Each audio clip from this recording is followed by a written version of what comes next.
All right, we're actually live. There was not even a countdown. We decided, you know what, we were running a little late, and we don't need to have the people wait 30 more seconds.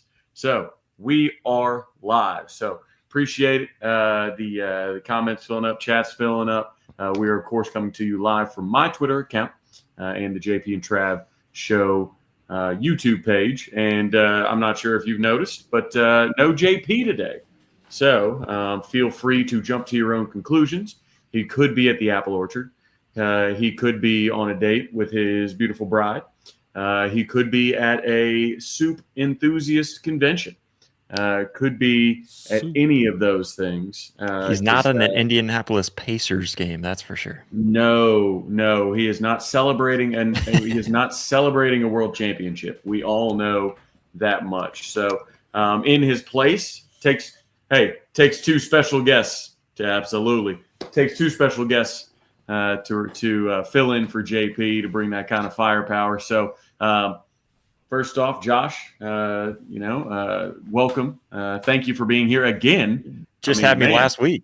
I know, back to back, and then obviously Jay, a regular on the show. So, Josh, for those that didn't tune in last week and aren't familiar with your work yet, fill them in. Main places you can find me. If you're a baseball fan, go over to ouinsider.com, get signed up there. I try to keep everybody up to date on all things Oklahoma baseball, and then trying to get into more coverage over there as well. And then right now, really busy with Oklahoma at the Voice of College Football, doing some special things over there and growing over there, and having a lot of fun doing it, covering Oklahoma football. Going to be starting next Wednesday, even starting in on just SEC coverage in general too. So me and my guy Blake Lane are going to be doing that over there at the Voice of College Football. So that's pretty much all the work I've got. Gotcha. An up and comer indeed. Jay, how about you, man? Y'all know me. I got a toothbrush there in the back room. Jay Unfair Sports, as well as over at Locked On Sooners. Covering everything OU, SEC, and college football in general. Thanks for letting me get out of the little child lock area. I can actually come out here and That's right. Talk to the people. That's right. I don't think we've spoke since you went down to SEC Media Days. No. What is kind of still resonating with you? Biggest surprise you heard talking to people down there? Obviously, you're down there getting a lot of great interviews. I caught a few of them. Obviously, you and John. So, what now that you've been removed, and kind of let the emotion leave you a little bit. What's still sticking with you in the conversations you had, either on camera or off camera? I'm going to be honest. A lot more people are high on Oklahoma than you would suspect. Like the people are starting to temper their expectation to an extent, while others are starting to truly accelerate them. Like I knew some people that I talked to, I won't say their names or whatnot. They were kind of downplaying Oklahoma, on other interviews and everything. But when they were talking to me, they're like, look, I expect John Mateer and Jaden I to put up some ridiculous numbers. And because of them putting up ridiculous numbers, that should help Oklahoma make the playoffs. He's like, there's no excuse for the Sooners to not make the playoffs. I know everyone talks about the schedule, but we anticipate that the schedule's not going to be as tough as everybody thinks it is. And I thought that was pretty funny. I'm like, well, so why don't you put that on record? And they're like, nah, can't do it. Got to keep the brand going. I'm just like, whatever. I'll let it slide this time. But no, there was a lot more optimism around Oklahoma going in at SEC Media Days. A lot more of the media members really was like, if it hits right, like if there's just consistency on offense and the defense will probably be better than last year, Oklahoma can make the playoffs. And it's kind of scary to say. Yeah. Absolutely. And it's, I don't know, it's, at times, like, I'm an eternal optimist. I get called every name in the book, right? Sunshine Pumper is the most common one. But, I just like to, for my own mental health, I have to stay optimistic. And I'm thinking, hey, you know what? If things go right, what could happen? Obviously, last year, things did not go right. But this year, there's Kool-Aid being sipped. There's hype videos coming out. And the hype video, they got everybody's attention. Fall camp, day one, John Mateer throws a seed to the back of the end zone to Deion Burks. So, as we kind of dive into fall camp here, We know that at least none have been reported, any major injuries, knock on wood, on day one. So, you just got to stack the days of health, I guess you could say. But Josh, what are you, hearing anything out of camp today? Are you buying into the propaganda? Are you saying, man, we saw these with Jackson, I'm not buying it quite yet? Or we were told Bowers Sharp was going to win the Mackey, I'm not quite buying it yet. Where do you fall on day one fall camp vibes? I mean, the vibes, it might just be recency bias, but I do feel like the vibes, even dating back to the spring, specifically on the offensive side of the ball, just feel so much higher. The culture that Ben Arbuckle adds, I mean, let's be honest, Seth Luttrell wasn't going around trash talking defense. That wasn't a thing. And so, yeah, I feel like the vibes are really high. I mean, I will say, I was just saying this over on my show tonight that I'm not talking any more injury stuff unless it happens. If there's like Eli Bone, we can talk about his injury. We're not talking injury stuff. We're not bringing that up in the past anymore. We're leaving that behind us. Now it's high vibes. I think obviously they've made moves. They know what happened last season. They're trying to do better, and I'm excited for it. I think there's a lot of good things to look at coming up, and the only things I've heard is just how exciting the talent is that's out there on the field, and it just feels different than it did last season. And again, that might be recency bias. Yeah, I'm in the same boat. Are you buying into the propaganda already? Man, I've been in the water for a while. I've been telling everybody to get their butts in the water too. I've been drinking the Kool-Aid. Jay's like the biggest sunshine pumper I know, man. So yeah. And Trav, you said it perfectly, right? Like, if I'm not looking at this in an optimistic lens, what's the point of being a fan of this team? Like, what's the value of me constantly thinking to myself that my team's going to suck? Now, granted, there are schools that have fans that unfortunately live this way, but for some of them, the fun is going out drinking on game day. So, hey, I don't knock them. I don't knock the way people, do their thing. You go do what you do. But for me, with Oklahoma, the fact that I've preached this so much, and I know it's a broken record, but I think people need this to be stamped in their skulls so they can truly see this in the back of their eyes every time they talk about Oklahoma. You win 6 games with literally no offense. Your team is this, and you fix that part, you're guaranteed to get better. Like, it's a guarantee. The defense literally won you 6 games, and you were ranked like 113th in the country in offense.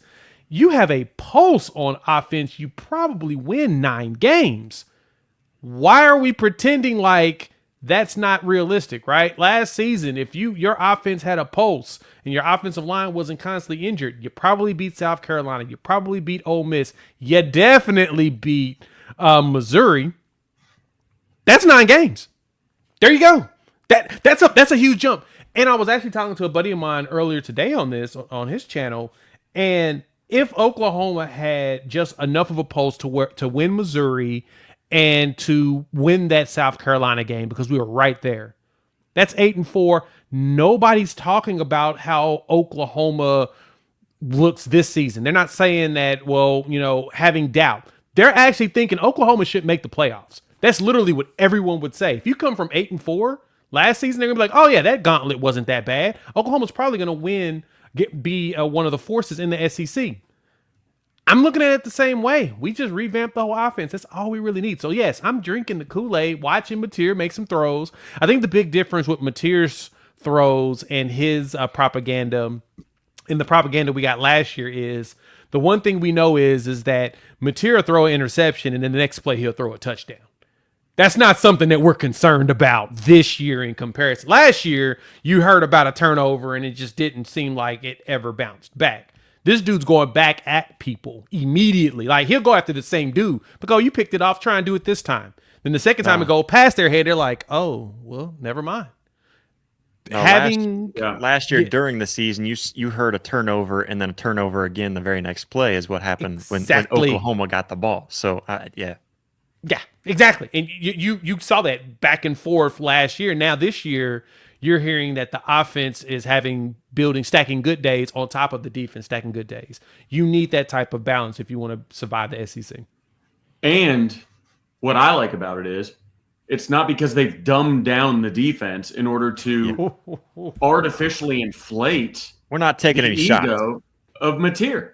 Like if I'm an Auburn fan right now, I am like sick to my stomach that our head coach is admitting that he told the defensive coordinator to take it easy to build the confidence of Jackson Arnold. Like, how fragile is this dude? Like, this is like, we hear about mental midgets. Like, it could be an issue. So, like, there's some people that are like, man, Brent's defense needs to like kind of let Arbuckle and Mateer and all these guys kind of get in a rhythm. No, throw the kitchen sink at them. See what they got. And what's great is Mateer wouldn't want it any other way. Arbuckle wouldn't want it any other way. Like, it's, you have to compete. You have to be physical. You have to do those things. Michigan game starts in 30 minutes, it feels like. You got to be ready for that. So, well, and do you learn more from just having easy connections, or do you learn more from, oh, I see what I did wrong. I can do that better. Personally, I would rather some adversity. Yeah. I mean, that is basically like, people in the chat here are asking about the comments. I mean, that's Cole Kublik has gone off on that. Like, that's not a good thing for your quarterback you have to dumb things down and make him feel comfortable.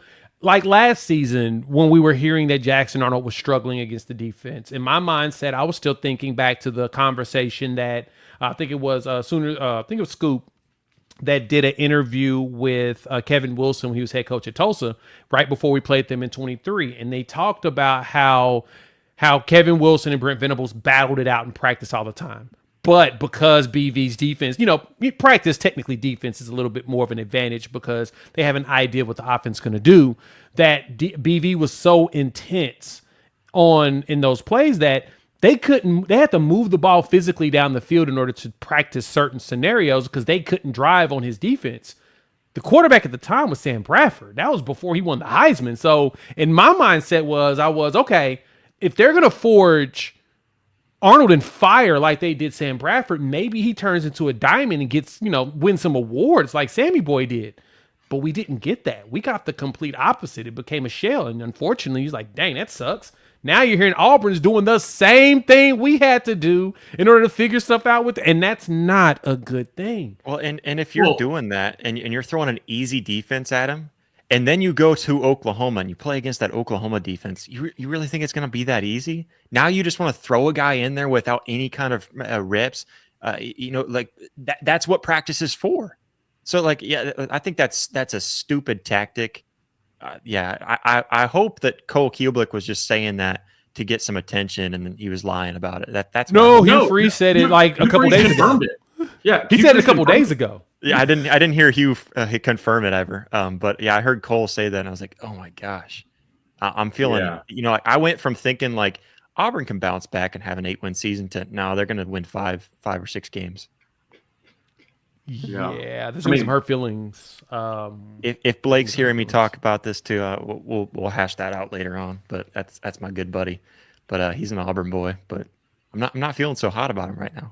Well, and Auburn fans, like I said, that's not what they want to hear. And what's funny is there's nobody that talks about confidence more in their quarterback than Ben Arbuckle. They're like, what's the number one thing you gotta you look for in a quarterback? He's like, my job is to make sure the quarterback feels like he is the baddest dude on the planet. Like he's got to go out there with, ready to lead, ready to, let it rip, ready to be aggressive, put the onus on the defense, match pressure with pressure, match aggression with aggression. And the only way he does it, if he's supremely confident. Like, could you imagine how much you would neuter your quarterback's confidence if you were trying to artificially inflate his confidence? Like, you can't do it that way. Like, so anyways, I couldn't be more happy. Like, it feels so much different with Arbuckle, even in the press conferences. Yeah. So much. Like, I feel like Seth at times was still kind of under head coach speak with his press conferences, was very like, almost a little bit defensive, at times, like almost like he knew that it was not going to go well, that they weren't handling the quarterback coaching situation. Like now, like there's no question our quarterbacks are getting coached up. You got Kuz.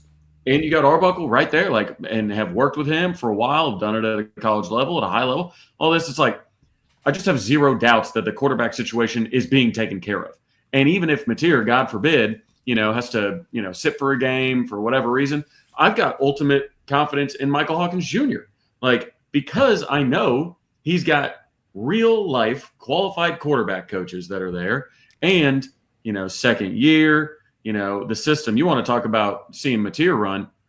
I mean, Hawkins can run. It's that dude. And it was funny because, people are, the camp video comes out and, Mateer makes that pass and everybody's like, that's a better pass than we saw last year. I was like, I don't know. Did you see Hawkins hit J.J. Hester at Auburn? I mean, Ooh.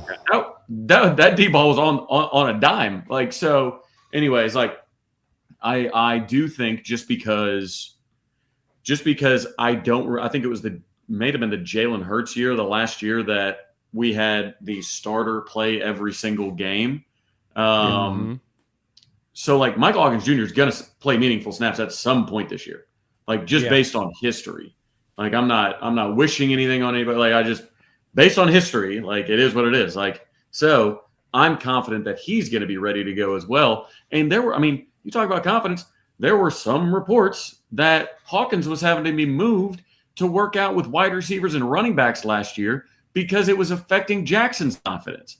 Like it's like he's going to be really good. Hawkins is, and I think that he's going to show that. And I get annoyed when people are like he should just transfer. I'm like, stop it. Stop trying to make decisions for people first of all. And the goal is Mateer, ball out this year, go take us to the playoff, win the Heisman, go to the league.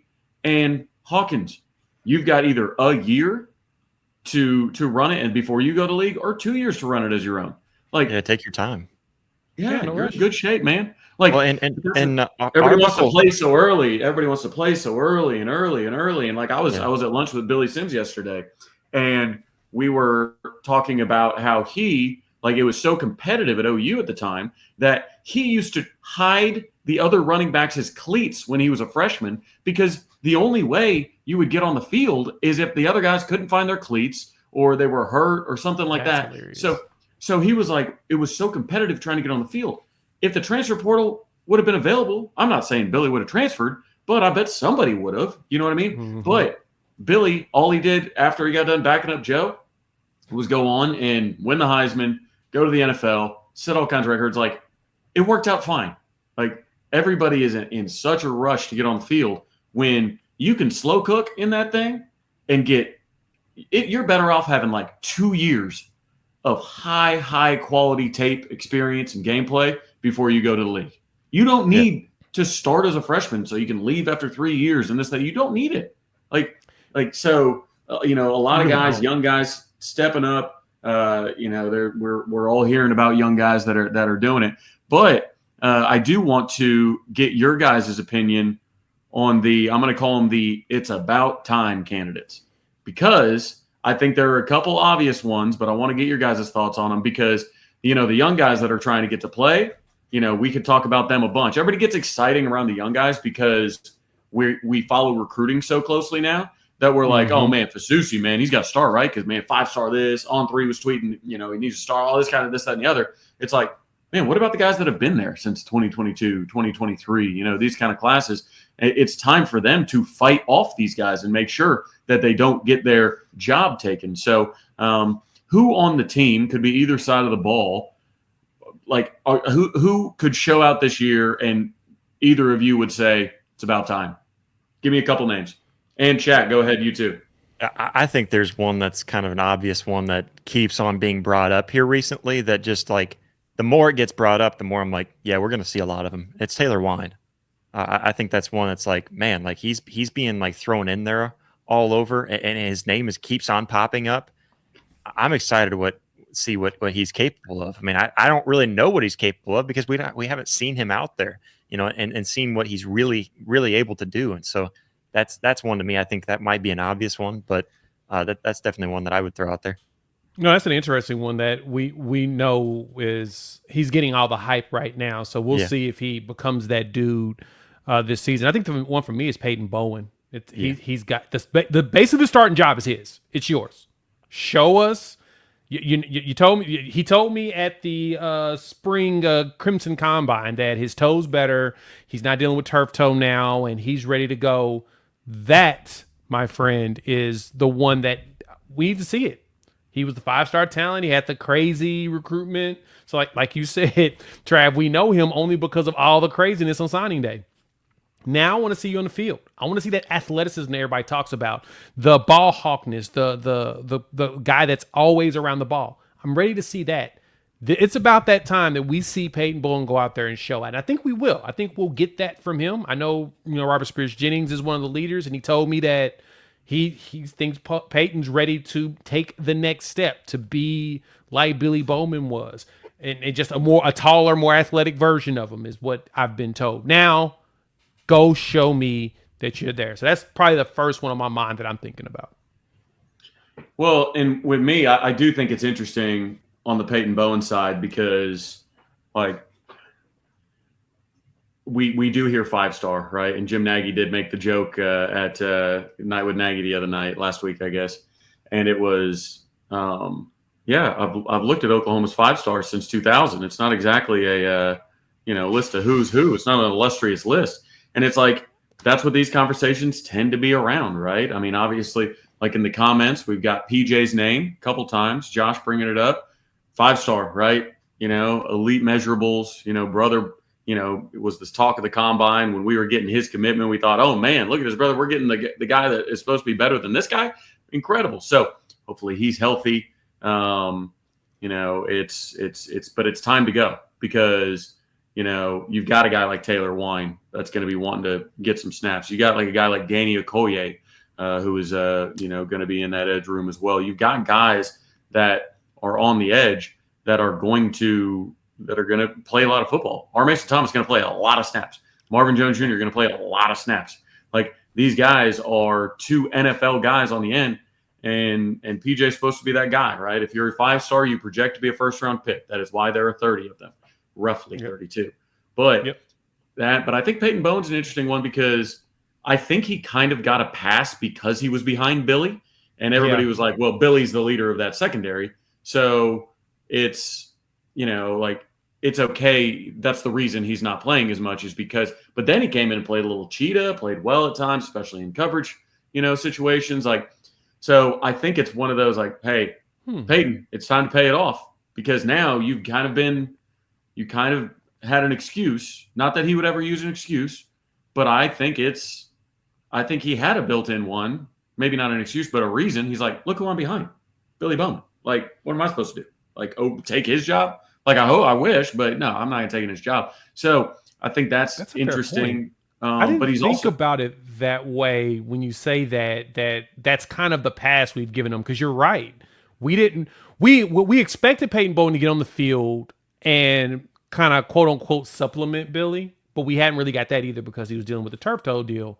But we didn't have that much expectations because of Billy. You're right. That's a very good point.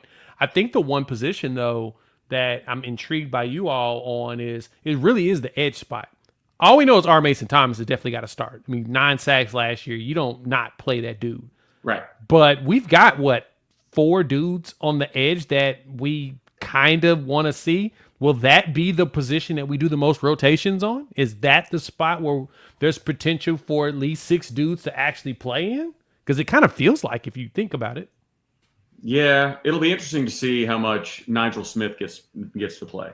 He's gotten obviously he's filled out a lot since he's got from his basketball days at high school at Melissa, and then now he wants to be that actual defensive end. You've got your edge rusher, and then you've got defensive end. You've got nose tackle, you got defensive tackle. A lot of people fall into the trap of I've got 2 defensive tackles and 2 edge rushers. I'm like, no, that's not really what they're getting after. But like R. Mason Thomas is an edge. Like that is what it is. But like a guy like Nigel play defensive end, right?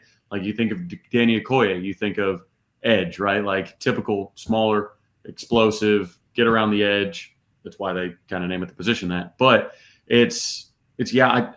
Taylor Wine, the praise being heaped on him and then PJ, I think you're going to feel good about 4 or 5 deep. I just don't know who the 6th one's going to be. Can a Wyatt Gilmore step up? Can a Nigel Smith step up? Can those guys get the job done? We'll see. But I feel good about at least kind of the top 5 of the room. I don't know. Josh, what do you think about the edge? Yeah, I'm excited for it. I think there's no question marks. I was just talking about this earlier too, where it's kind of thrown out there. A lot of people understand that Oklahoma's, that one of the top defensive lines in the SEC. Some people are saying the best. I was doing a project here recently, looking through, and I was trying to find, and I might have said offense, I meant defense. I was trying to find a defensive line that is better than Oklahoma. I'm not saying like let's find a defensive line that's comparable to Oklahoma. I know there's some out there. I'm thinking like I know Alabama and Georgia, Michigan, Tennessee. They're going to have their tough defensive lines, and I'm not saying that every single one of the guys is better than every single one of the guys on their line. I'm just saying when you go down the depth and you've got at least you're too deep on every position, as deep and as talented as Oklahoma has. We're naming all these guys off. You got Jaden Jackson and Grayson Halton and Dominic Williams, David Stone, and then you go to the outside. And we were just naming some of the end positions with R. Mason and Danny and Taylor Wine even being in the mix there. Marvin Jones Jr. I don't know. I challenge somebody to bring out a defensive line that is better than Oklahoma in the entire nation. I'm not saying comparable or they're right up there with Oklahoma. I'm saying they're definitively better than Oklahoma. I think Oklahoma might have the best defensive line, at least on paper, in the entire nation. I can see it. Certainly could. But I do want to touch on that now that you brought that up, because our buddy Miles Miller says David Stone is a guy that it's an about time. But I think we may be suffering a little bit from a Billy Bowman, Peyton Bowen dynamic as well. But it's his own best friend, because you've got Jaden Jackson and Dominic Williams in the middle. And like one was our, high-priced, big-time prize defensive tackle, out of the portal. That was, supposed to be the get of the year for us on the defensive side and really, really fill that hole. And then Jaden Jackson, all he does is become a freshman All-American. So it's like, if Stone, obviously on the defensive line, you rotate a ton. Like, I understand that. But like, what would make somebody say, hey, it's about time, man, David Stone? Is there a number involved? Is there a snap count involved? Does he have to have 6 sacks from the interior to get it done? Does he just have to make impactful plays in big games? I don't know how to quantify that necessarily, because if it's just, hey man, it's time for him to step up and take over a role. What's the conversation like around Dominic Williams or Jaden Jackson if Stone is starting, right? Yeah. Well, you good point there. To me, I'd say with Stone, and you said it right. The big thing with the Stone piece and Jaden Jackson ended up getting in the spot was I was looking at the weight. Like, I have a little chart where I've shown the weight change from 2024 roster in the fall to what we got here in July. Now we're waiting for the most recent weigh-in, which we'll get the final one end of this month. And Jaden Jackson in 2024 in the fall was 312, where Stone was 295.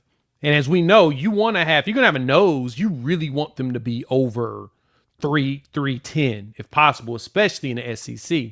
Him and Dominic were both at 312, and then you have, of course, Dejon Terry, who was over 330. So it was a reason why you would play Dominic, next to Jaden Jackson, and then rotate in Terry instead, because you've got a bigger dude that you kind of need to play. And then Grayson Halton, of course, he's 285, but he was ridiculously effective at that size, and Stone was still learning his technique. This year is a little bit different, though. Stone's coming in about he's added 15 pounds. He's 310. Jaden Jackson, 322. So he's taking that Dejon Terry role right there in the middle. Dominic is still up there in the 320 range as well. So you've got a good mixture of really big dudes that are still athletic in the middle. And supposedly Stone hasn't lost any of his speed and his movement. Same thing with Grayson Halton, who's over 300 pounds. You're now at this moment for Stone, it's really about getting at least, to me, 300 snaps this season. Show the team that they can trust you in the game as a key rotational piece, because like you said, Trav, you rotate a lot of those big dudes often. Like, I went and looked at the PFF snaps or whatnot. We played a lot of big defensive linemen over 300 snaps. That was kind of the thing. You wanted to make sure that you're rotating guys. Dominic played 400 snaps. Grayson Halton played 400 snaps. Jaden Jackson, 380 snaps. Dejon Terry, 300 snaps. If you can get over 300 snaps, that means you're in the 4-man rotation. I think that'd be a good way for us to see that David Stone is now ready to take that next leap, even without him getting hurries or anything else. Yeah, well, and I saw a comment from Base Kirby says on paper means absolutely nothing to me. I need to see it materialize with the defensive line. Go back to last season. If you didn't see it materialize there, I mean, we had a crazy good defensive line, and you got basically all the same guys up there. But on David Stone too, I can remember the first collegiate snap of his. I was at the game with Jay, and me, him, and Coop were sitting next to each other, and we're like, "Oh, David Stone's out there." And his first snap, I can remember it just because it was so remarkable. For a very first snap, I would feel like your jitters are going crazy. You're in the biggest atmosphere you've ever been in your life. I know it was just against Temple, but he stood up and shoved two guys, one with each arm, and just shoved them back like it was nothing. I mean, it was easy for him. Put a lot of pressure on the quarterback, couldn't get to him on that play, but that was his first collegiate snap as a player, just driving two guys back.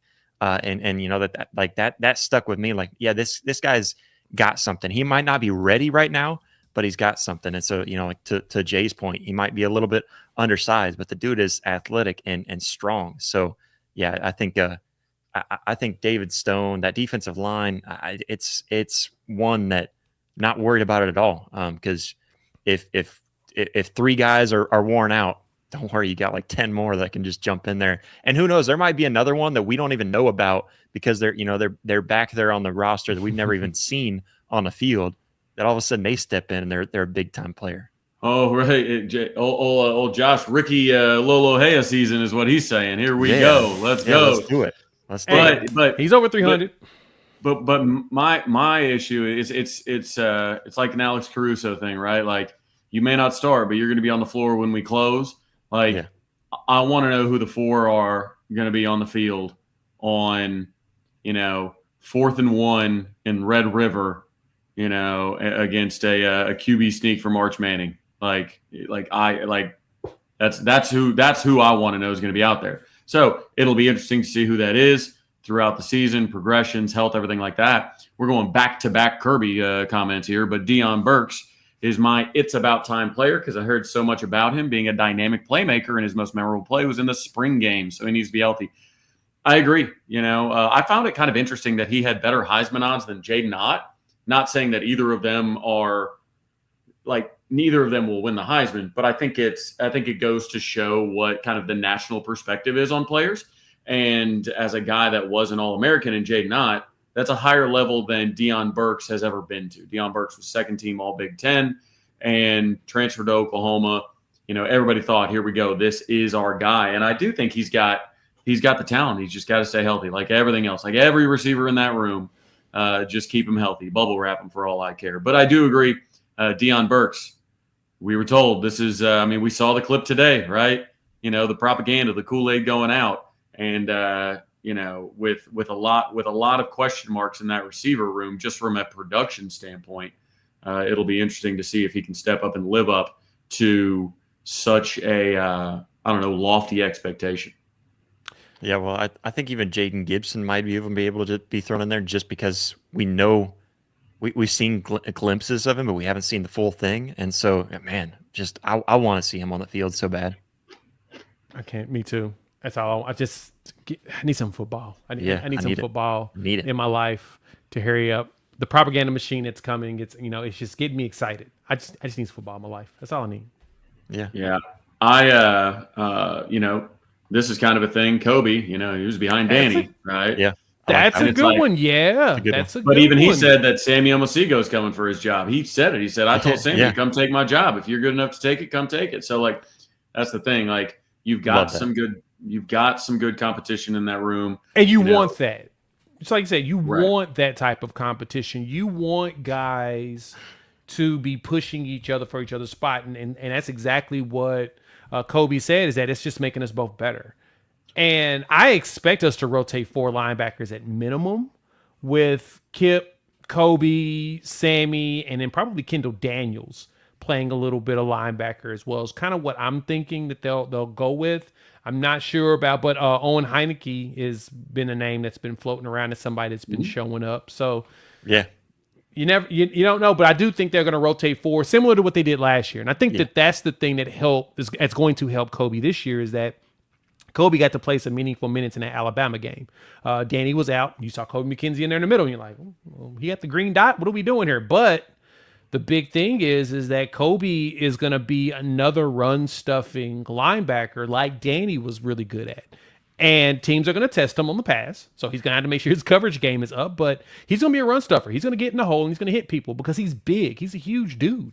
And you kind of want that. And so I think that he probably is he's a good one about time guy because Kip showed up and he took over. Like he just came out of nowhere. You're like, oh wow, this little dude is ready to play at 205 pounds. What is this? Didn't expect a linebacker at 205 was going to be ready to play. But you got Kobe here who's a minimum 245. Like he's legitimately in that size. Now you ready for him to show up? I think he's a good one. Same thing with Deion Burks. That's two really good ones that, yeah, it's about time for them to show up. Yeah. Well, and you know, I think 2 points about Kobe specifically talking about Sammy. One, it should be hard to keep your job at Oklahoma at linebacker. It should be hard. You should recruit at the position, develop the position at such a rate that it is you got to fight tooth and nail to keep your job at that position. So I like that. But I mean, those young guys are coming. You know, Jaden Hardy, Michael Boganowski, right? Reggie Powers, like that trio and that group. And that's what's interesting with me when we talk about rotating 4 linebackers is, okay, you talk about, you know, Kendall Daniels. Well, Kendall Daniels, is he going to be the backup cheetah behind Kendall Dolby? If Eli Bowen's got to miss any time, is Kendall Dolby going to move over to corner? Is that going to be, you know, is that going to be Day-Day? BV said he's going to get snaps there.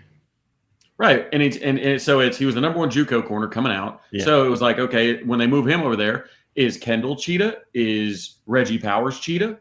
Reggie is going to be there. Yeah. Like, is Reggie, does Reggie earn any snaps at strong safety at any point? Like, there's that's what's so interesting about the cheetah position, because it's like, okay, Kendall Dolby is your starter, but he is such an obvious plug at corner that you've got to feel good of who you've got behind it. So you've got a lot of flexibility in there. So Kendall Daniels, yeah. Could he play linebacker? Absolutely. Could he start at cheetah because Dolby is going to play corner? Absolutely. Could Reggie Powers start at cheetah? Absolutely. So I think you can go a lot of different ways. Shout out Justin Kelso, obviously. Big Kelso with the 6-pack on here. Yep. Feels like football up there in Iowa. I bet it was a nice and chilly 89 degrees today. But it was, you know, so that was nice. A little cool breeze coming in. I don't know what weather he's feeling like, because it's hot up here in Iowa. I was sweating my tail off the last few days. I can send you boys a picture right now of me just sweating, just trying to mow my lawn. You know, I got a self-propelled mower and I'm out there sweating mowing the lawn. I mean, please no sweaty Josh thirst traps on the JP and Trap show. Good. This is not it's a family friendly show. You know, we're not going to be doing that. Keep that on the Discord. But no, it's good to see some more Sooners up here in Iowa though. Absolutely. Yeah, Kelso's the man. Well, this is one thing I want to talk about, though, because we've heard a lot of different conversations. We've heard a lot of different like this time of the year, somebody makes a comment and it's like, are they gassing up a player because the player needs to hear it? Are they gassing up a player because he's been balling out and he deserves to be gassed up? Or are they gassing up a player because they're trying to really send a message to somebody else in the room? So you have to pick one of these 3 things whenever any player gets talked about, you know, especially if it's somebody that might surprise you in the room, or you got to worry if it's being clipped. A lot of people take clips and, you know, put a quote up of a coach talking about a player, but they cut out the question where the question was specifically about that player. So they have to address it. So a lot of stuff you've got to consider in these, but I can't make heads or tails of this room, and I want to get your guys' and the chat's expectations here. I mean, what are we expecting from this room? Who, what, when, where, how? I mean, we've heard things about Kanik, we've heard about Helms, we've heard about Kent and Huggins and all these guys. I just don't know what to expect. So I know we've got some heavy, you know, anti Joe John guys in the comments, so they're going to tell me what they expect, little to nothing. But it's, what do we expect from that room? I'm gonna be honest. Go ahead. No, you go. Go ahead. I'm gonna be honest. I don't expect a lot from everybody up besides I think Canic's going to do some stuff that's going to be fun just because we know he's super athletic and we've seen what he's done on the offensive side of the ball in high school and he still has that capabilities. But keeping it a buck, I think we need to keep our eyes open for Trinae Washington. I mean, he came in here, well, he's what, 6'4", 233 when he came in the spring. He's over 248 now. He's almost 250 now. And that's since the spring, guys. That is a massive jump inside. That's 15 pounds. He's added 15 pounds since he's been here. I think that he may be someone that's going to like not only surprise us, he may end up being the savior of that room. And that's no shade to any of the other players from Huggins, Locke, or Ken or anything like that. But the dude's pretty athletic. I remember watching him at Carl Albert. I'm just like, okay, this kid might be something.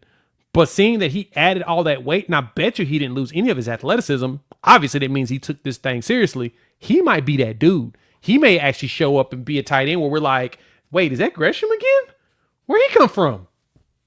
Just saying.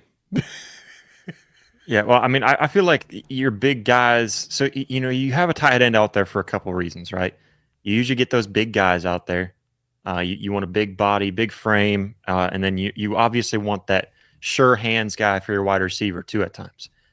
So, I mean, it's kind of depending on the scenario that you're in, by the scheme that you're trying to run.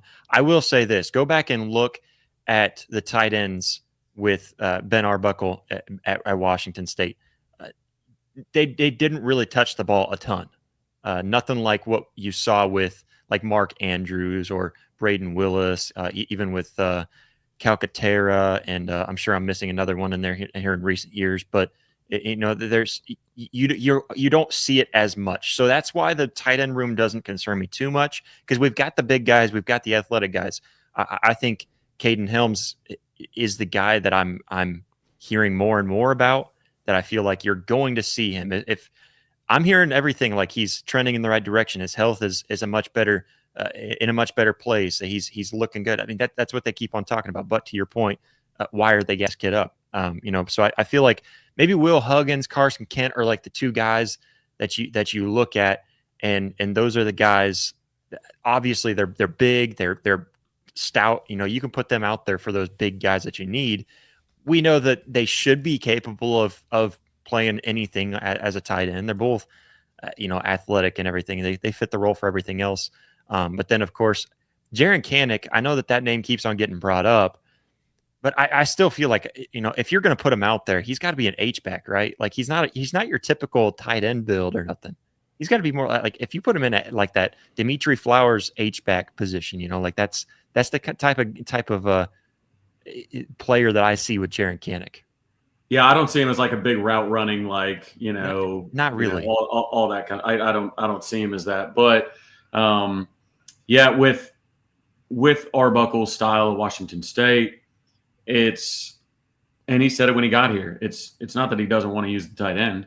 It's a personnel driven scheme, and if he can find a tight end that he likes, he will use it a ton. It's just will he find it that he likes? I think it's interesting because, offensive line, we talk about way better depth this year. You've got young talent that's pressing up. You've got guys like Troy and both the Jakes that are back healthy, everything like that. And then, you can battle it out at the guard position. Obviously, the rise of EPL, but Fabecchi's probably got the highest floor at the guard position. Heath Ozida, Logan Howland busted their butts last year, got a lot of great experience on the left side, holding it down. But then now people are just writing them off to even earn that spot or get back into those roles. But so it's interesting. You're like, I'm way more confident in the offensive line because of that. People are getting back healthy. You've got talent. You've got freshmen that are coming in and doing it. But there's still unknowns. The tight end room there are all unknowns, and I don't know whether I can be confident in it or not. But if I had to pick right now a guy that is going to lead the tight end room in receiving, I'm probably picking Caden Helms. But if I had to pick like a guy that leads them in snaps, that's a lot tougher for me. A lot tougher. So I can see that. Yeah. To go to Sooner Cowboys chat, I saw that one pop up. He says Jackson Arnold was the worst, And then he's even backing it up saying he's worse than Davis Bevel. That I was literally just about to say that. Like, impossible. you obviously don't remember Davis Bevel, man. Like, that dude was horrible. Is that possible though? Horrible, man. Oh man, he was so bad that we put a tight end in to play quarterback, man. Like, oh. Yeah, it was real bad. Yeah, And also, appreciate you, Derek. It's free to hit the like button. You know, there's between Twitter and YouTube, there's like 850 of you in here. Just hit the like button. Hit the like button. All good. You popped Ghost to Texas up. Him and I, like, we had like this misunderstanding thing the other day. It was like my first interaction with him, and I was like, I saw that. Ghost is my boy. I was like backing you up, dude. I was saying, yeah, see, like, you get me, and you're a Texas fan. So we kind of we laughed at it afterwards, but Ghost is one of the good ones, man. He's one of the coolest. He definitely is. Yeah, we can get along with him when they're like that. Stacey Green, don't sleep on Carson Kent. Again, it's just, I'm not. I just have to see it. Like, you know, like I have to see it and confident. Nothing Carson Kent has done in his career has shown you like this guy can be a weapon at Oklahoma. He might be. He might have just, you know, they said they've made big strides and all kinds of stuff like that. But like you said, just not enough to really tell. You know, it's like there's a lot of players with John Mateer. I know it was at a lower level, but, you know, it wasn't in the SEC. But you still saw enough to have a good gut feeling about what he's going to look like. Jaden Knott, same thing. You know, I think even with guys like Javonte Gibson, you know, you can see enough there where it's like, okay, I can see good things in this. We just haven't seen that from Carson Kent or Will Huggins, you know. And so it's not that we don't believe in them. It's not that we don't believe in the coaching staff to do it. It's just, what do you have to show me to give me that faith that they're going to be the next Mark Andrews? And obviously you don't have to live up to that hype. That's tough. Yeah. Dink figured it out. I just need to see something. Just like I said, that's simple. Here we go. Love it. Susie at tight end. Here we go. Hey, big man touchdowns are my favorite touchdowns. So you can put them in motion like they did with Trent Williams. That'd be fun. Imagine that. They were talking about that. They were talking about that. Like, imagine somebody posted something on X. It was like, imagine putting somebody, and somebody was like, put EPL in there. Like, all right, we're not trying to murder anybody now. Yes, like, we are. Right. Yes, we are. Right. I don't. Yeah, we are. Like, I don't know about you. I want to see death. They are, but it is interesting. You know, we're sitting here, have no clue who tight end one's going to be, and Joe John Finley is actually recruiting rather well in this class at the tight end position. So, I don't know. Maybe they're like, maybe he's looking at him being like, we don't even know who our tight end's going to be. If you commit to us, missed out on. Maybe you'll start next year. Missed out on one that felt like it was just handed to you in Josiah Jefferson. But man, I don't really blame. I don't blame him at all. I think it was just a late push by Utah pulled him away. Yeah, opportunity to probably start immediately too. Yeah, this was obviously, you know, if the tight end suck, Joe Job better be fired midseason. Hey, look, man, like, he's making a lot of money. Everybody loves him there. From the coaching staff perspective, everybody loves him. And I don't know. He's recruiting well. He's recruiting well this cycle. That's all I know. Again, you're in another season too. Like, I hate being the guy to like try to make excuses for players and for coaches. I still do this for Jackson Arnold, and I'm trying to get away from. But like, you're going into this season where the tight end room is what it is, and you're going to expect the tight ends to perform really well. Like, have reasonable expectations. That's all I'm saying. I'm not saying you got to lower them way down, but, you know, just be okay with a 6 or 7, even 8-win season. I'm not okay with 8-win seasons. I'm not. But an 8-win season this season would at least tell you, hey, we made something. We fixed something. Let's keep on improving. You know, and I think you do have to lower your expectations a little bit getting into the SEC, where it used to be 10 was like the benchmark. 10 wins was like, that's what you expect. 11 and 12 is what we're aiming for. But 10 is like, man, oh well. And now it kind of has to be lowered down to like 8's your bad season, 9 is like, all right, we can deal with that. Let's improve.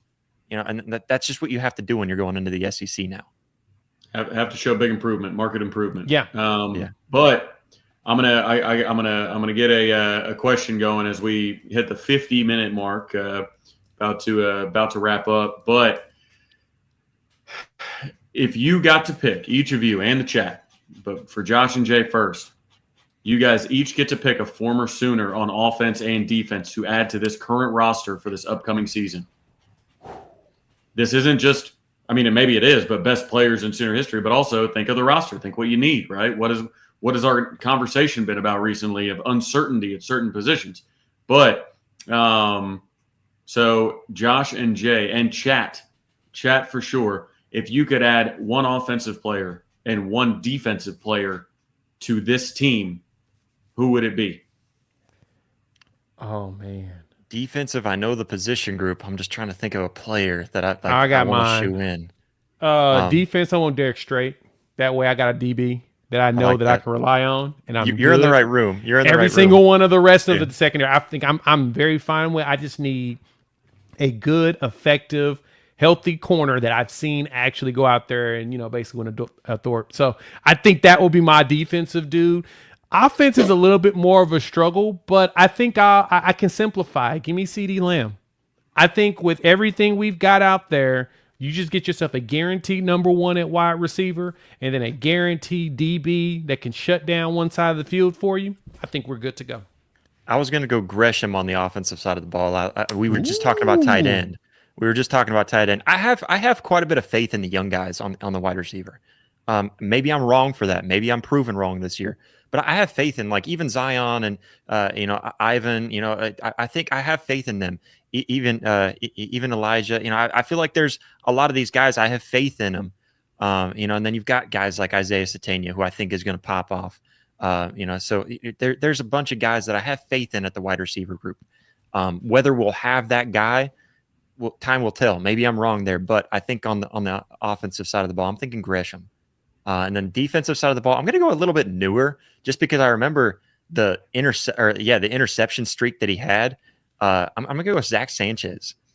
Ooh, wow, that's an interesting one. Yeah, one of my favorite Sooner defenders to watch. Him and Travis Lewis were like my two favorites that I can remember. That I loved watching them. So I'm going to go Zach Sanchez because he had that. What was it, like 7 games straight where he had an interception, something like that? Mm-hmm. Yeah. So I mean, that dude was on fire. He was a ball hawk for sure. And that will be helpful. Yeah, absolutely. Significantly. Man, I have a tough time with it. I think you guys have given some fantastic answers. I'm tempted to go into the trenches because that's where the games are won, and Oklahoma's had some of the best ever. But I think vocal leadership. I value vocal leadership, and I think kind of that attitude that you've got to have. I'm probably bringing Brian Bosworth back. Can't go wrong with a Butkus winner. You're just going for the top dogs, though. Can't go wrong with a Butkus winner. Rocky Kalmus, right? Yeah, Teddy Lehman. Yep, you're right. Yep. You're right. Yep. You cannot go wrong with that. Yeah, but I was going to go Derek Strait. He was my first favorite Sooner. I like that one too. I like that one a lot. I'm gonna give, but it's interesting because nobody said Baker, nobody said Kyler, nobody said Sam. For the most, I think maybe one or two in the chat had said a quarterback. But it's funny because you have number 1 picks and Heisman winners, and everybody's like, I don't know. I feel good about the quarterback. And that goes to show you doing this exercise how confident Oklahoma fans are in John Mateer right now. That people are just saying, oh, man, now we're good on Baker and Kyler and all that kind of stuff. So Mark Clayton and Superman, good answers. Steve with a good point there, because that's actually what I was thinking. I was thinking Lane Johnson and Trent Wilson for a bit, and I was like, man, do I really just – because the problem was with the exercise is that I can only bring one. Yeah. So who's going to be the most impactful to me in what we're trying to do? And that was kind of the only reason why I went CD, because you're right. We could go quarterback, but how do we feel about all the weapons around that quarterback? How about putting Creed in there? I like strengthening up the center position again. I mean, yeah. That'd be a good one. I mean, how about Gabe? It is. Let's throw Gabe in there. He was another good. But I like what Mateer offers. I truly feel like Mateer is probably going to be like Jalen Hurts for us. A strong passer and runner, but I think he'll be a little bit stronger on the pass, or a little bit more confident on the pass, to put it that way. The question is, what's the wide receivers going to look like with him, and that's the only reason why I picked CD. But yeah, Lane Johnson was what I was thinking. I was thinking about Lane and Trent. I was like, man, or even Creed. But I think I was timed up. I was like timed up perfectly with that check. Then all of a sudden they started rolling in, and they said nobody said Creed. I think that seems like one of the more recent like good centers we've had recently. I think a low key one that feels like cheating a little bit would be Antonio Perkins. Oh, he could play corner for you, but also elite return man. Yeah, that is a great one. You're shoring up return game in an instant by putting an all-timer back there. Sanchez was a good returner, wasn't he? I don't remember. I honestly just can't remember. I just remember his defensive skills. I don't believe so. Yeah. I'm Antonio Perkins. I was at the game where he set the NCAA record with all of his I can't believe they're still punting to him. But that Kirby, an interesting one. AD. No, well, so like that again. But again, I think that's just like like confidence in Ott, which is crazy. Like Ott is not Adrian Peterson. Like we are all on the same page there. Like and it's not just Jaden Ott though, right? You and me and JP talked about this last week. It's the depth there. I mean, you don't even have enough snaps for the really 5 deep that you've got there, because I think Blaylock is in the mix too. Especially how comfortable you feel with them. Yeah. I mean, you feel comfortable all the way down the list to the 5th guy where like, man, let's give any one of them a shot. I mean, I'm okay with if you were to find a good rhythm where you could play all 5 of them evenly somehow. I just don't think that's possible if you want to have a good offense. But if there was some way that you could find that, then sure, let's go for all 5 of those guys getting some good reps in. It's just I don't think it's possible. Well, and if we're just going like, all right, here we go, like Adrian, like it's no matter what, he's the cheat code that he is, he's an alien. Then I would suppose that if we needed to shore up and really solidify the defensive end position across from our Mason Thomas, Leroy Selman would probably play 100%. That other side extremely well. Many who think is the best player in Oklahoma history. So, that would be fun for sure. But always a fun exercise though. It is amazing that it didn't just go straight to, hey, who's the best all time, and then the quarterback play. Because again, all of it spoke to, we have questions about corner, the depth specifically, and then tight end. We have no idea. So it's fun to kind of go back through the annals of OU history and see who I think the most confident answer I would give is probably Derek Strait.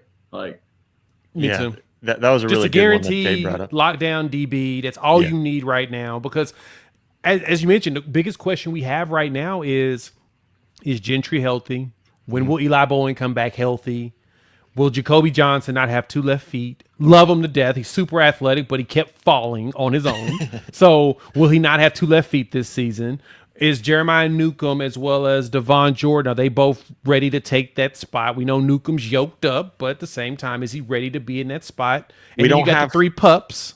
We don't have the guy out there, the guy out there last year that would let dudes just run right past him. So exactly, and you got locked 3 down pups? locked down inside the 20, but then you just let everybody run past you if you're any further back than that. But exactly, won't mention any names. I'll let you guys pick on that one. So many options there, and the biggest question is, who's going to be the one that's going to step up? And so I'm least confident in our corner spot, only because I don't know what the health looks like. Because I think Gentry can be day 2 draft pick easy. He's got the size, he's got the speed. He's just got to show us the health. And if he shows the health, then different story. He showed us in 23 that he was ready to take the reins and be that dude. But then Eli showed up last season, but now he's dealing with the ankle deal. So now we're just waiting. So yeah, that's one of the reasons why I threw out straight. I'm like, give me somebody that I know. You were going for the same. You're going for the same concept I was on defense. Can I throw one out for you guys to pick? What you got? All right, so let's just take all time, any team. all time. Is there a guy that you would pick?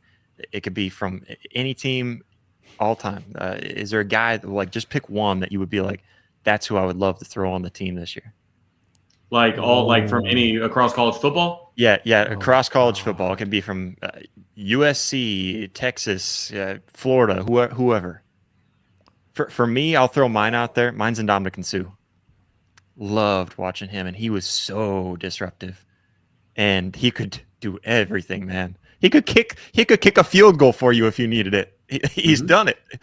So Clowney was on my list when you said that. I was one of the first people I do thought like about that was pick Clowney. too. I do like that pick too. I just don't know if there was anybody as just unstoppable. That might be the biggest Heisman snub, just because of the position he was in. He was up there. I think he went to New York, if I remember right. Yeah, he did go to New York. Yeah, that to me is the biggest Heisman snub. I mean, just man, I love me some Ndamukong Suh. I think that given what this person was able to do with his supporting cast, or lack thereof, and I think Oklahoma is a better supporting cast than what this person had when he won the national championship. Cam Newton. Oh Prime Cam Newton in college was. That's a good answer. That's a good answer. As dominant of a player as I've ever seen. Again, he had nobody else on that team, and a lot of people are saying, Joe Burrow. Joe Burrow had like 20 NFL players on that team. Like, it was absolutely loaded. His second best receiver on that team was the current best receiver in the NFL, Justin Jefferson. He was the second best that year.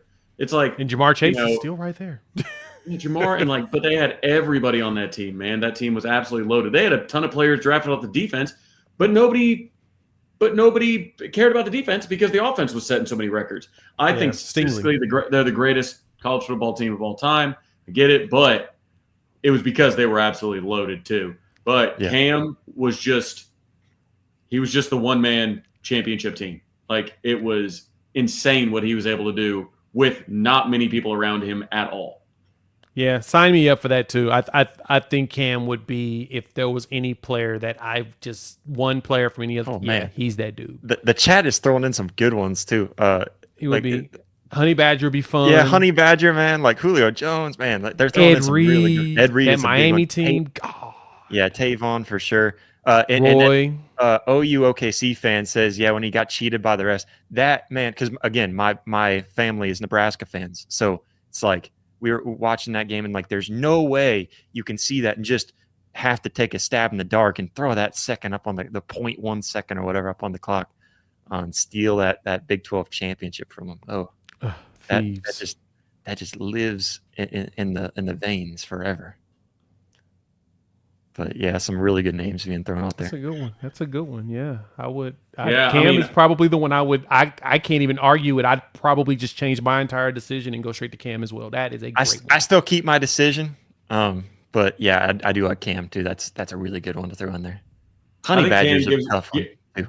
I think Cam gives you your best shot to be like, okay, you're a title contender. Just with this guy running the offense. So it's like, all right, prime Cam, to do what you got to do. It's crazy going to 7-on-7 events and standing next to him, while also have stood next to like Kyler often, where it's like, not only are these two the same species, they play the same position professionally. It's like, dude, like one is, I just can't believe that they have the same job at their given sizes. But yeah, I just, with Cam, you're an instant title contender. Obviously, the Herschel Walkers and the Barry Sanders, the record holders and whatnot, would be a lot of fun. Steve Bullard says Charles Woodson would be a great one to have. That's a great answer. So in good faith of the game, would you still pick Cam knowing that you've got John Mateer, or do you feel like that would be a wasted pick knowing that you feel confident in the quarterback position? I'm taking John Mateer, or I'm taking Cam Newton over anybody. So. Oh yeah. All right. Yeah. And I love John Mateer. It's just it's a good pick no matter what, no matter what the scenario. So I'm not hating at all. I don't know if John Mateer can win a national championship with Cam's roster. Yeah, he could. No idea. True. But now Steve's just throwing in some older names. Dion, Bo. There were some dudes. Bo Jackson I felt like was like one of those obvious ones that like you throw in there. But yeah, I think there were some good ones too that just maybe not underrated, but I think just kind of almost forgotten. Like Honey Badger was definitely one that I almost forgot, but like back then, man, that was another dude that like, man, just all over the place, so good at everything he did. Yep. He just had to retire. He just or didn't have to, but he just retired. So, well, we're at just over an hour. I think we're going to call it a night. Otherwise, the chat will just be we're just going to be naming all. It'll get to the point where we're just naming random college football players for the last 70 years. So that's fun. Exactly. That's fun. I think we will bow out. Right, just under 1,000 people viewing. Appreciate you guys. Go ahead and hit the like button. Easy peasy, lemon squeezy. Literally just hit the like button. It's free. There's not a lot that's free in this life. The like button is free. And yeah, we'll see you guys next week in the chat. Hopefully we'll have you guys on soon, of course. I'm not sure we're going to go back to back, Josh, but no, that's okay. That's okay. Who knows what it has in store? So you'll start to wear people out of me. So Dion and Bo, God. Right. Everybody, go or you guys go one by one again, and just remind everybody where they can see you, what you got coming up, all kinds of stuff like that. Any closing remarks from each of you? Josh? Yeah, I mean, Oklahoma at the voice of college football. It's the main place to find me right now. And then over at ouinsider.com, if you want to check out more. I mean, obviously, it's not just me over there, but you probably get a lot more, especially if you're a football fan, a lot more from the great guys over there. So that's the two best places I can send you. Awesome. Hey, you know where to find me. Unfair Sports here on YouTube. Just search wherever podcasts download, listen to. Find me also over on Locked On Sooners and a daily update on the Sooners. And thanks for having me as usual. I got my toothbrush back there, so I'll be back again soon. That's right. I appreciate you both coming on. And we'll see you all next week. Appreciate you guys. Bye.